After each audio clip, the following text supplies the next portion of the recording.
Some of the stories on this week's show include Medal of Honor recipients honor citizen heroes. a salute to women veterans as VA Central Office closes out Women's History Month. And a final goodbye to a national hero, beloved veterans advocate, and one of VA's most respected leaders. Stay with us for those stories and more.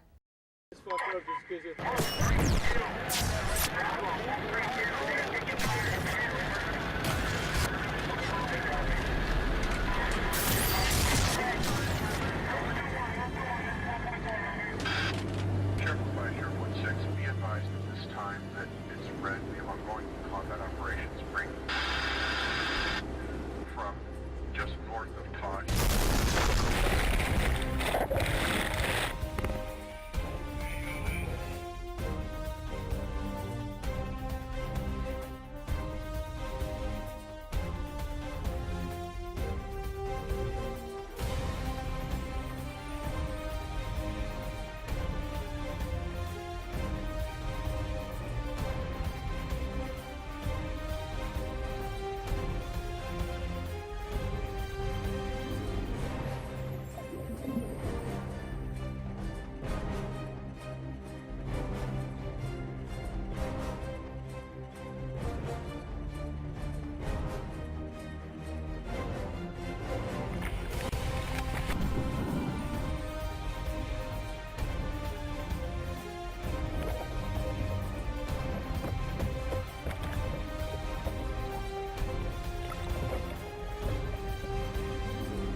Hello, I'm Tara Ricks with Oklahoma City VA Medical Center. And I'm Audrey Umhafer from the Michael E. DeBakey VA Medical Center in Houston. Thank you for tuning in today. Some of those who proudly wear it celebrated the 150th anniversary of the Medal of Honor to acknowledge citizen heroes. About 20 of the 80 living Medal of Honor recipients hosted 4 honorees at the Citizen Service Before Self Honors ceremony at the Tomb of the Unknowns in Arlington National Cemetery on March 25th. The Citizens Award recognized individuals for saving lives in extraordinary circumstances. The 4 recipients are Father Joe Carroll of San Diego, California. Father Carroll developed a homeless support center offering assistance, counseling, and job training that is now a model for other centers throughout the country. Marcos Ugarte of Troutdale, Oregon. The 15-year-old saved a neighbor from a burning home by climbing a ladder, pushing through a window, and coaxing the younger boy to safety. And Jesse Schaefer III and Jesse Schaefer IV of Braithwaite, Louisiana. The father and son used their boat to rescue 120 people from a flood in their town after official rescues were called off. These 4 were chosen from 23 finalists among hundreds nominated for the award. A complete list of the 23 finalists is available on the website on the screen. Each year, March is dedicated as National Women's History Month to ensure the recognition of American women and celebrate their contributions in schools, the workplace, and of course, the armed forces, both now and in the past. Here is Jennifer Sardam on the final Women's History Month program at VA Central Office. Each year, March is designated as National Women's History Month. It's to ensure American women are recognized and celebrated for their contributions. On March 21st, the Department of Veterans Affairs saluted women veterans for doing their part to secure the liberties of this great nation. I think the most important thing is just to raise awareness in the American public about women veterans' roles in the military today, and to remember and thank them for their service upon returning home. Like other veterans, they hope to be acknowledged for that service and recognized as a veteran. Dr. Betty Mosley Brown, Deputy Director of VA Center for Women Veterans, presented certificates of recognition to representatives of participating veteran service organizations. After the program, women veterans posed for photos with VSO members and guest speakers. Today, women are represented throughout the military and continue to fulfill challenging roles and missions, including flying in combat and serving on submarines. However, many women veterans return to civilian life unaware of the resources available to them from VA and VSOs to help during this transition. I'm a user of the VA healthcare system myself and of VA benefits and services. So I want to make sure that other women have a good transition back from military service, a smooth transition, and that they're made aware of their benefits. Oftentimes women tend to go back to their communities. They become caregivers again, they're family caretakers, and they don't associate themselves as veterans or with veterans organizations who are giving them critical information that they need to know about what's happening in terms of benefits and eligibility for services. Former VA Deputy Secretary and Vietnam War hero Gordon Mansfield was laid to rest on March 19th in Arlington National Cemetery. Secretary Shinseki, Deputy Secretary Scott Gould, and former Secretaries Anthony Principi and James Nicholson were among those attending the memorial service at the chapel on Fort Myer and then Gravesite.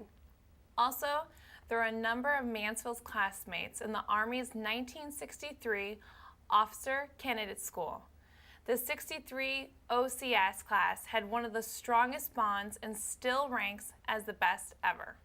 We started together in basic training, advanced individual training.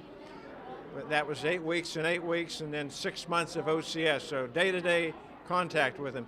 My name begins with M, his name begins with M, so we were together a lot because they kind of do it alphabetically. And we were in the same platoon in OCS.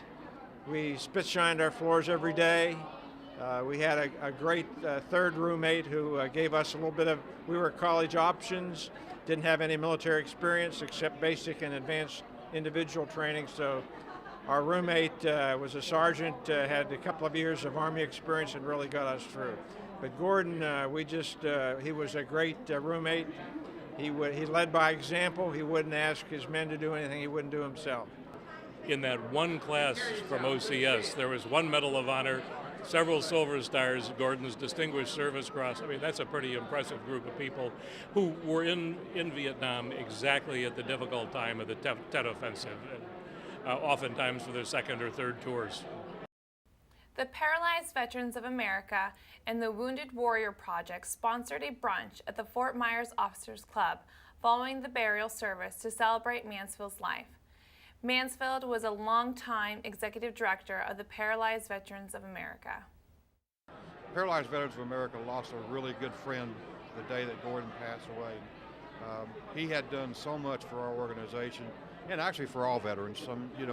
As everybody knows, he was deputy secretary for a while and acting secretary at one point. And Gordon always had his door open to us to be able to come in and bring our problems to him about the VA. And I mean, it's a great loss for veterans.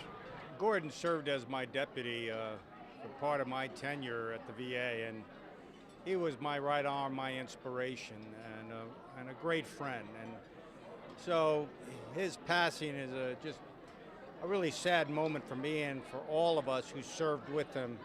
He was such a courageous man. He loved the VA. He was passionate about serving veterans, and he devoted his life, ever from the time he was wounded on, to taking care of his comrades. And so I think we all mourn his loss, and we remember the legacy he left for us, and the memories we have of a fine man. I'd known Gordon for over 25 years.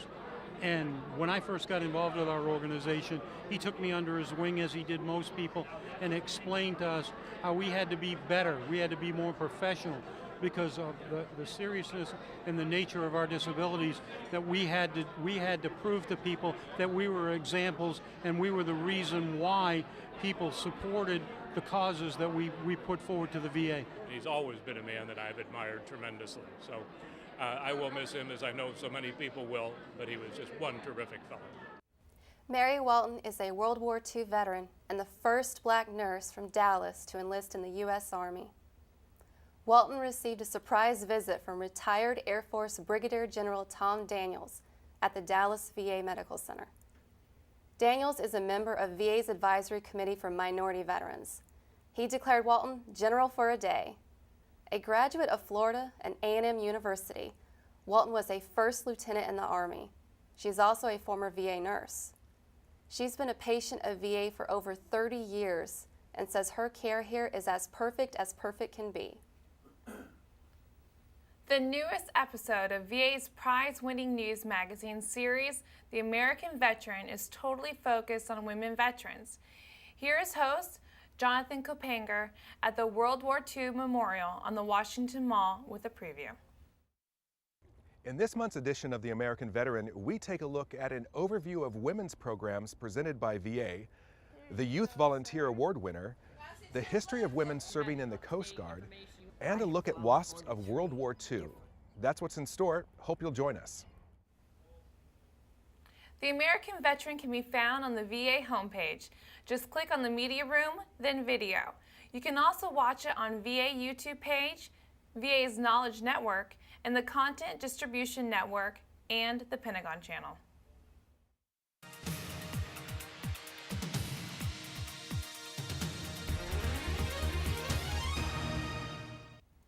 Did you know former VA Deputy Secretary Gordon Mansfield is buried in Section 2 of the cemetery, in the shadow of Arlington House?